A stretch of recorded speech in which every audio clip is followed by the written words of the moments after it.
Hello friends, welcome to my channel সুপ্রকি বাণী। আমি যে ট্রেলারটা নিয়ে কথা বলবো সেটা হচ্ছে Fera, which is directed by Prita Chakraborty, এবং এটা নন্দী মুভিজের অফিসিয়াল ইউটিউব চ্যানেলে কিন্তু বেরিয়ে গেছে। এই ফিল্মটার দ্বারা সঞ্জয় মিশ্রা কিন্তু ডেবিউ করছে আমাদের বাংলা ইন্ডাস্ট্রিতে।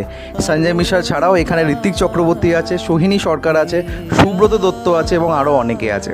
ট্রেলারটা দেখার আগে আমি টিজার যখন দেখেছিলাম আমার মনে হচ্ছিলো এটা প্রজাপতি 2 এর কাইন্ড অফ কিছু হতে চলেছে, যেখানে বাবা ছেলের সম্পর্ককে দেখানো হচ্ছে। বাবা চাইছে না ঘর ছেড়ে কোথাও যেতে এবং ছেলে চাকরির সূত্রে বাবাকে নিয়ে কোথাও বাইরে সেটেল হতে চাইছে। তো এরকম একটা ডামাডোল নিয়ে কিন্তু প্রজাপতি 2 তৈরি হয়েছিল, যেখানে বাবা ছেলের সম্পর্ক, তার সাথে বাবা মেয়ের সম্পর্ক এবং চাকরির টানাপোড়া নিয়ে গল্পটা তৈরি করেছিল।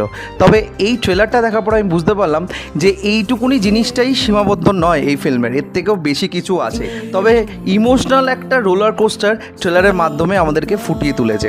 সঞ্জয় মিশ্রা এখানে বাংলায় কথা বলছে, যেটা কিন্তু শুনতে ভীষণ ভালো লাগছে। হ্যাঁ, একটা অ্যাকসেন্ট আসছে non Bengali, still he is doing that, এটাই কিন্তু অনেক বড় ব্যাপার। এবং সঞ্জয় মিশ্রা কিন্তু একটা খুব উমদা অ্যাক্টর, তো সেই জিনিসটা আমরা প্রত্যেকেই জানি। তার সাথে ঋত্বিক চক্রবর্তীর যে কেমিস্ট্রিটা অ্যাজ আ সান এবং তার বাবা, সেই দুটো যখনই আসছে ট্রেলারের মধ্যে সেটা দেখতে দারুণ লাগছে।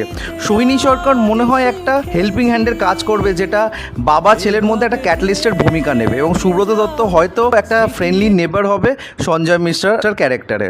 তো ওভারঅল ট্রেলারটা দেখে একটা প্লিজিং এফেক্ট আসলো। এর আগে প্রীতা চক্রবর্তী উইন্ডোজের আন্ডারে মুখার্জিদার বউ করেছিল এবং সেই কাজটাও কিন্তু আমার বেশ ভালো লেগেছিলো, এবং সেখানে শাশুড়ি বৌমার যে একটা অদ্ভুত ইকুয়েশন, যেটা সবসময় একটা নেগেটিভ ওয়েতে সোসাইটি দেখে থাকে, সেটাকে খুব ডিফারেন্ট ওয়েতে একটা অদ্ভুত অ্যাঙ্গেলে আমাদের কাছে প্রেজেন্ট করেছিল।